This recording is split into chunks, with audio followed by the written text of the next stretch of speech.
Welcome to the Rim Break Rodeo. We hope this video helps. In this video, I will explain how to make Zootopia Popsicles. First, ensure you have all your ingredients ready, including fresh fruit and a liquid base. Next, prepare your molds by cleaning them thoroughly. Finally, understand the basic steps of blending, pouring, and freezing to achieve perfect results. This guide will walk you through each stage, making the process enjoyable and straightforward for everyone. To begin, let's gather our essential ingredients and equipment. You'll need about 2 cups of fresh red fruit, like strawberries or raspberries, for that iconic color.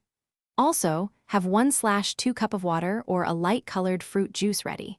Don't forget your popsicle molds and sticks, plus a blender to achieve a smooth mixture. Having everything organized makes the process much smoother. Now for the fun part, blending and pouring. Combine your chosen fruit and liquid in the blender. Blend until the mixture is completely smooth, which usually takes around 30 seconds. Once blended, carefully pour the vibrant liquid into each popsicle mold, filling them almost to the very top.